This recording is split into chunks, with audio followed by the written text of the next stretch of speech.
Y para hablar de la pérdida de estas dos figuras, tenemos en Deutsche Welle un invitado excepcional, el Premio Nobel de Literatura, Mario Vargas Llosa, quien nos atiende desde Perú. Señor Vargas Llosa, un privilegio poder hablar con usted y muchísimas gracias por esta entrevista. Lo primero que le quería preguntar, ¿cómo recibió estas dos malas noticias que enlutan hoy al mundo de la literatura?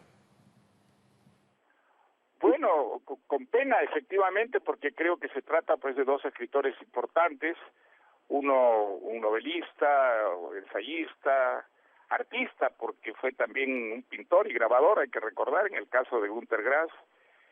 Y pues mire, creo que Günter Grass es uno de los grandes escritores del siglo XX, sobre todo hay que recordar a la novela que lo hizo famoso, El tambor de hojalata, que yo creo que es una de las grandes novelas del siglo XX, no solo por la calidad de su factura, la riqueza de su lenguaje, sino también por el valor simbólico, ¿no?, de la historia que cuenta, que de alguna manera refleja el drama terrible político, social, que vivió y que padeció el siglo XX.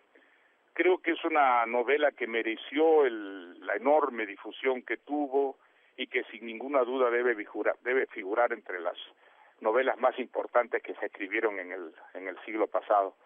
Aparte de eso, creo que Günter Grass fue un modelo de escritor que por desgracia está desapareciendo, que al mismo tiempo que desarrollaba una obra creativa, fue un escritor comprometido que participó muy activamente en el debate público, en las actividades cívicas.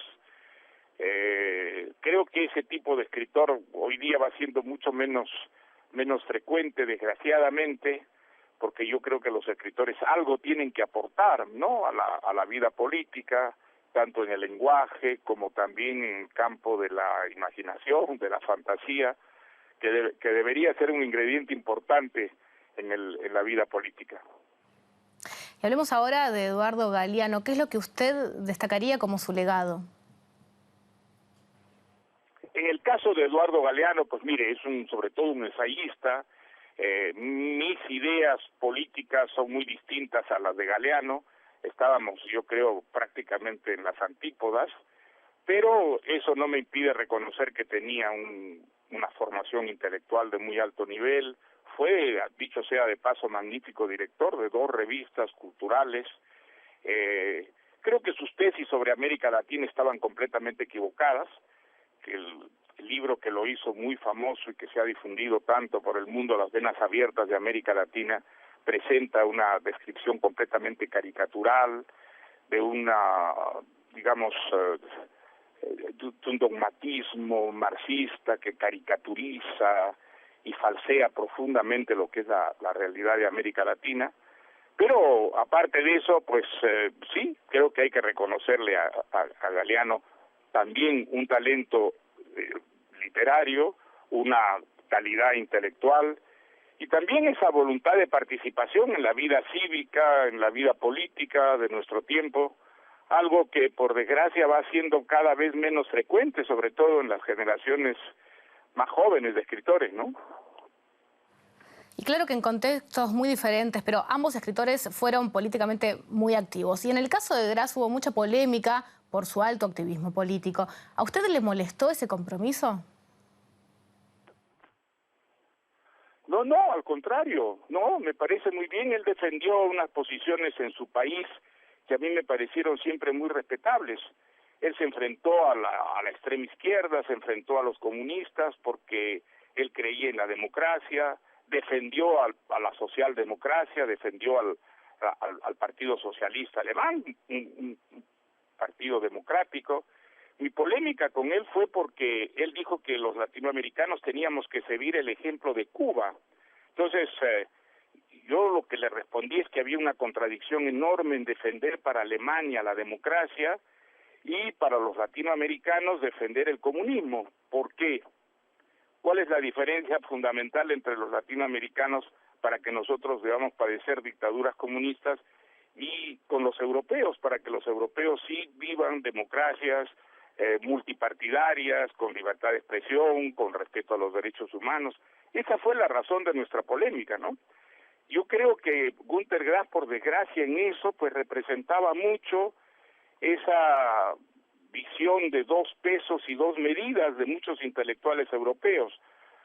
Para Europa la democracia, la civilización, pero para América Latina la utopía, ¿no? Los guerrilleros, las bombas, la guerra civil, la revolución, esa visión completamente romántica y decimonónica que ha perjudicado muchísimo a América Latina ante muchos europeos que se han tragado, ¿no es cierto?, esa visión mítica y realmente profundamente falsa de lo que es la realidad latinoamericana.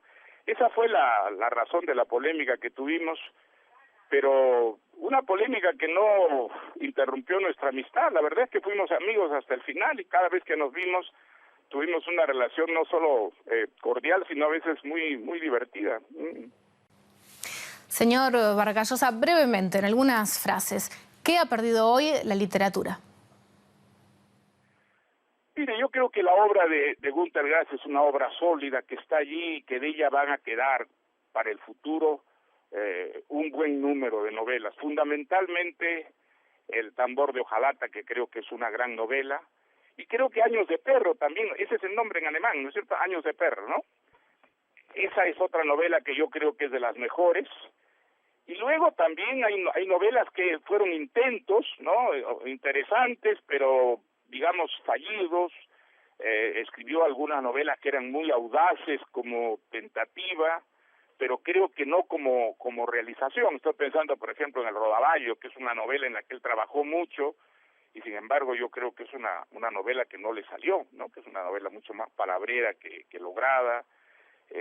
Pero lo interesante es que él se arriesgaba, ¿no es verdad? Se arriesgaba, escribía, digamos, cosas audaces, quería renovar no solo temática, sino también estilística, estructuralmente el género. Y después hay los testimonios, digamos, autobiográficos, que son muy interesantes, ¿no? Muy interesantes porque expresan a su época. Sin ninguna duda, Günter Grass va a quedar como uno de los escritores importantes de nuestro tiempo, ¿no? Y otro tema, pero sí vinculado a ese escritor político del cual habló. La Cumbre de las Américas en Panamá, según usted, ¿una cumbre para la historia? Mire, sí, yo creo que lo que ha ocurrido entre Estados Unidos y Cuba es muy interesante. Abre claramente una nueva etapa. El embargo pues no había funcionado, había sido más bien un pretexto que el gobierno cubano utilizaba para aumentar la represión con el argumento de que estaba siendo acosado, seguido por el gigante norteamericano. Bueno, pues ahora ya ese pretexto no existe y quizá eso trae, digamos, una cierta distensión, una cierta relajación del sistema tan opresivo, tan dictatorial que se ejerce en la isla. Es la esperanza, ¿no?, del gran número de cubanos. He visto una encuesta muy interesante, en que casi un 80% de cubanos ve con optimismo este acercamiento. Ojalá tengan razón y ojalá este acercamiento sirva para, en primer lugar, que haya una mayor apertura, sobre todo en el campo de las comunicaciones, ¿no?, que se relaje un poco ese control tan dictatorial, tan severo, y por otra parte que traiga un alivio en las condiciones económicas que son tan catastróficas en la isla, ¿no?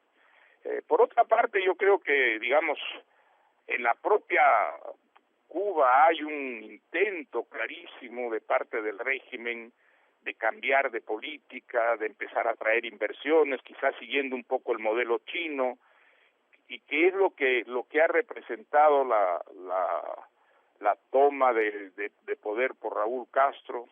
O sea que tal vez ese acercamiento acelere un poco ese proceso y ojalá eso sea pues positivo desde el punto de vista por lo menos económico, sino político para los cubanos, ¿no? Señor Vargas Llosa, un honor haberlo tenido en nuestro programa. Muchísimas gracias por la entrevista. Nada, muchas gracias también. Hasta luego.